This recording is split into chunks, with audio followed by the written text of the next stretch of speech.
newako Mwari zvinogara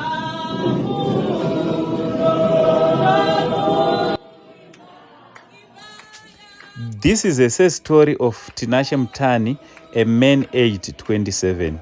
We visited him after receiving an urgent call from his neighbors. Hello guys, welcome back to yet another video here at your favorite channel of your choice, Saint TV. Uncle Saint is my name, so if you are watching us for the first time, I kindly ask you to subscribe, turn on your notification bell so that every time we upload a video, you'll be notified. Also, don't forget to follow us on our Facebook page, Saint TV, and also follow us on our Instagram account, Saint TV Official. So today we embarked on a journey to Mbare National to see how best can we assist our fellow brother Tinashe. So sit back and relax and listen to what Tinashe has to say about his health.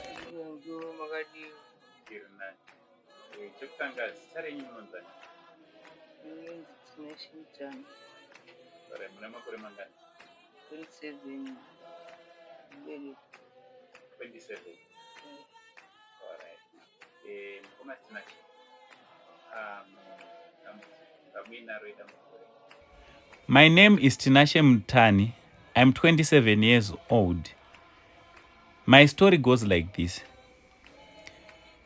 My stomach and legs started swelling in 2021. I thought this was gonna come to an end, but to my surprise, this continued. So I decided to visit a hospital where the doctors told me that they were suspecting that I might be having tuberculosis and a heart problem. So I stopped going to the hospital because I couldn't afford to go for some test. So as a result, life has become so difficult for me because I cannot work to earn a living. The doctors are saying that I must get an operation before I lose my life. I used to visit the doctors to be trained on Mondays and Tuesdays. However, nothing is changing or improving because I no longer get medication due to lack of funds. Now I survive by getting food from my neighbors. We shall sometimes come to my house to visit me. Now I fear for my life. So I'm coming to you, my fellow brothers and sisters, my mothers and fathers. Please help me to raise some money so that I can go to the hospital and be tested. Maybe I might get help. Please help me to have another chance in life again. Ini ndinonzi Anai Jonathan, ndinogara kuMbare. Ndauyawo nedambudziko remukomana anonzi Tinashe. Tinashe uyu takamuziva kwanenguva yakareba, saka anorwara nechirwere chemwoyo, anozvimba dumbu nenguva makumbo. Saka Tinashe uyu chiri kunyanyonetsa paari rubatsiro rwekuti awane mari yekuti anoitwa matesti. Akaenda kuchipatara anodhirenwa zvake, but mari yekuzonzi matesti anoshaikwa. Saka nenyaya yechikafu pakudya, saka ndo zvimwe zvinhu zvatirwadzawo kuti tiuye titsanangurewo titaurewo nezvaTinashe. Ini ndonzi Lawrence Machara, ndogarawo ndiri next door mukomana anonzi Tinashe Mutano anorwara. Mukomana uyu ane chirwere chemwoyo. Ndakatanga kumuziva 2022 kusvikira pari zvino mukomana anogara akazvimba dumbu. Saka dambudziko riri pamukomana nderekuti mari yekuti andoita operation ndiri kunetsa. So tachikumbira mhuri yeZimbabwe pano vanokwanisa kubetsera pashoma pavanapo, vakwanise kubetsera mukomana ane nguva yakati rebei achirwara. So dambudziko iri rakatanga kudhara, Saka tinashe uyu sokumuziva kwandoita ndogara ndichimubetserawo zvakawanda wanda, kumuperekedza kuchipatara, kumupawo kana mari dzechikafu kana dzimwe nguva asinawo chikafu. Ndomabetsera andoita mukoma anonzi Tinashe. Ane dambudziko hombe rinoda kuti rubatsiro mhuri yeZimbabwe. Kana pana anokwanisa kungobatsirawo pashoma pavanapo, tokumbirawo rubatsiro kuti mukomana aya abatsirike. Mukomana aya anenge ati kureiwo, ane makore anosvika maybe handisishuwa zvangu makore ake, but mukoma atori nemwana wakewo, but haana hake mudzimai. Saka dambudziko ranaro ndiro dambudziko hombe. Saka inini muri kuona zvese zvichiitika, achirwadziwa, munonzwawo sei muchimuona? Totorwadziwa kunyanya. Saka muchizoonawo pazoita vaitawo rubatsiro rwokuti vakwanisewo kudana imimi kuti mukwanisewo kuti mukwanise kumubatsira, because unotoona mhuri yeZimbabwe vazhinji vacho manext door, vamwe vanogarawo pano, toungana kutoratidza kuti pamwe pangaitika kuti mukomana aya abatsirike.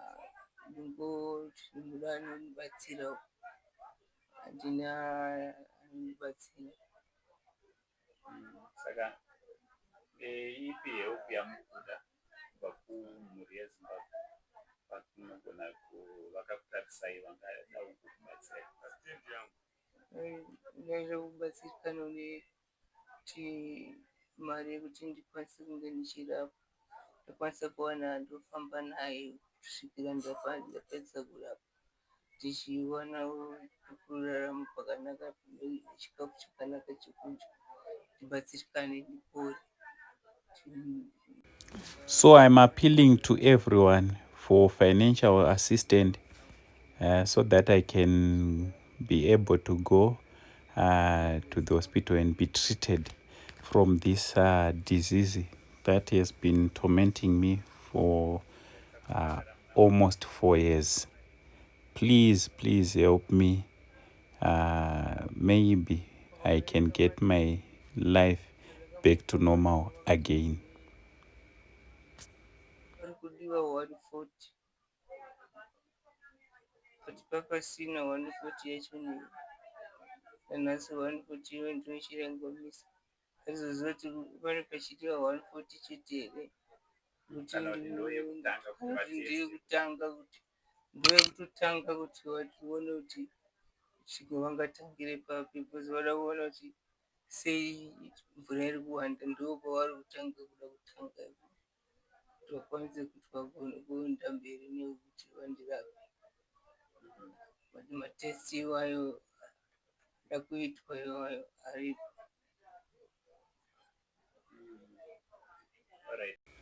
So to anyone who would like to assist Tinashe Mutani, please contact him on the number on the screen, or you can contact us on our WhatsApp number. From Uncle Saint, the only Zimbabwean uncle, and Saint TV crew, for now it's much love and God bless.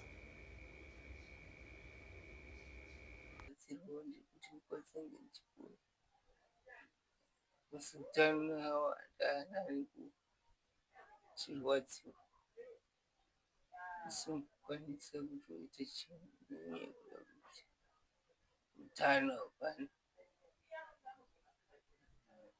Aiwa, tinovimba vachabatsirana nemi, mune foni here yamuna?